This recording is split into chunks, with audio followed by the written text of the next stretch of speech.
Hi, welcome to my channel. இன்றைக்கி வந்து நம்ம என்ன பார்க்க போகிறோம் அப்படின்னா, ஒரு சூப்பரான ப்ரோட்டீன் ரிச் லட்டு தான் செய்ய போகிறோம். வாங்க எப்படி செய்கிறதுன்னு பார்க்கலாம். ஒரு பேன் எடுத்துக்கோங்க. அதில் கொஞ்சம் ஒரு டேபிள் ஸ்பூன் அளவுக்கு வந்து நெய் விட்டுக்கலாம். இதில் ஒரு அரை கப் அளவுக்கு முந்திரி பருப்பு ஆட் பண்ணிக்கோங்க. அரை கப் அளவுக்கு பாதாம் ஆட் பண்ணிக்கலாம். இது ரெண்டையும் நல்லா வறுத்து விட்டுக்கோங்க அந்த நெய்யிலேயே.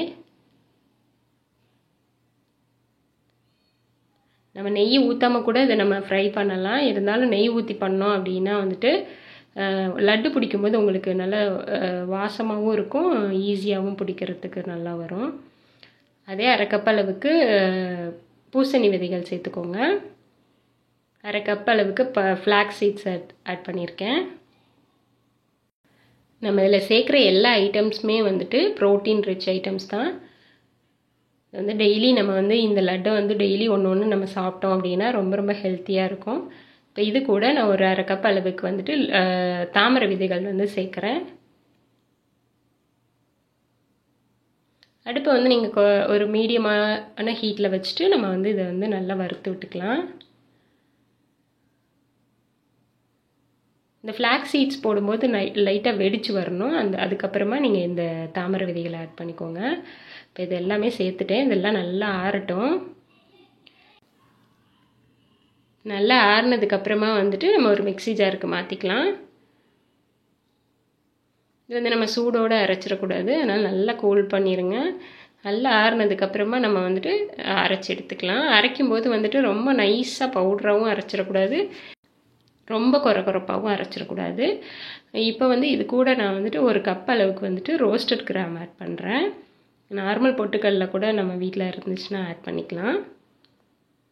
எல்லாமே ஒரே ரேஷியோவில் எடுத்துக்கோங்க. அரை கப்பு தான். இதை அரைச்சி எடுத்துகிட்டு வந்துடலாம். இதை வந்து அரைச்சாச்சு. இப்போ வந்துட்டு பாருங்கள், இது வந்து நான் ஒரு அந்த இட்லி பொடியெல்லாம் அரைப்போம்ல, அந்த மாதிரி அரைச்சிக்கோங்க. இப்போ இது கூட வந்துட்டு நம்ம சுகருக்கு பதிலாக சில பேர் வந்து ஜாங்கிரி கூட ஆட் பண்ணுவாங்க. நம்ம அதுக்கு பதிலாக வந்துட்டு டேட்ஸ் ஆட் பண்ணுறோம். சீடெல்லாம் எடுத்துருங்க. என்கிட்ட சீட்லெஸ் இருக்கிறனால நான் அப்படியே ஆட் பண்ணுறேன். அது இல்லாமல் என்கிட்ட இருக்க டேட்ஸ் வந்து கொஞ்சம் ஹார்டாக இருக்குது, அதனால் நான் பிச்சு போடுறேன். உங்ககிட்ட கொஞ்சம் சாஃப்டாக இருந்துச்சுன்னா நீங்கள் அப்படியே கூட ஆட் பண்ணிக்கலாம். உங்களுக்கு எவ்வளோ இனிப்பு தேவையோ அதுக்கேற்ற மாதிரி நிறைய கூட ஆட் பண்ணுறதுன்னா ஆட் பண்ணிக்கோங்க. இப்போ வந்து நீங்கள் ஒரு பல்ஸில் போட்டு ஒரு 2 செகண்ட்ஸ் அதை அரைச்சிங்க அப்படின்னா உங்களுக்கு அந்த எல்லாம் நல்லா மிக்ஸ் ஆகி உங்களுக்கு லட்டு பிடிக்கிறதுக்கு ஈஸியாக வரும். ஏன்னா நம்ம ஆல்ரெடி நம்ம நெய் வேறு அதை வறுக்கும் போதே நெய் ஒரு ஸ்பூன் ஊற்றிருக்கோம். ஸோ அந்த ஈரப்பதம் இருக்கும். அதோட நம்ம வந்து இப்போ டேட்ஸில் இருக்க அந்த ஈரப்பதம் எல்லாம் சேர்த்து அதுவே உங்களுக்கு நல்லா பிடிக்கிறதுக்கு வரும். ஒருவேளை உங்களுக்கு லட்டு பிடிக்க வரல அப்படின்னா இன்னும் கூட நீங்கள் டேட்ஸ் ஆட் பண்ணி ஒரு வாட்டி நல்லா அரைச்சி ஒரு சுற்றிட்டு நீங்கள் அதுக்கப்புறமா லட்டு பிடிச்சிங்கன்னா நல்லா வந்துடும். ஸோ அவ்வளோதான். இதை வந்து நம்ம டெய்லி ஒன்று குழந்தைங்களுக்குலாம் கொடுத்தோன்னா அவ்வளோ வந்து ஹெல்த்தியானது. ப்ரோட்டீன் வந்து ரொம்ப கம்மியாக இருக்குது, டெய்லி எடுத்துட்டோம் அப்படின்னா ரொம்ப ரொம்ப ஹெல்த்தியாக இருப்பாங்க. ஸோ அதனால் நீங்கள் வந்துட்டு இதை ட்ரை பண்ணி பாருங்கள்.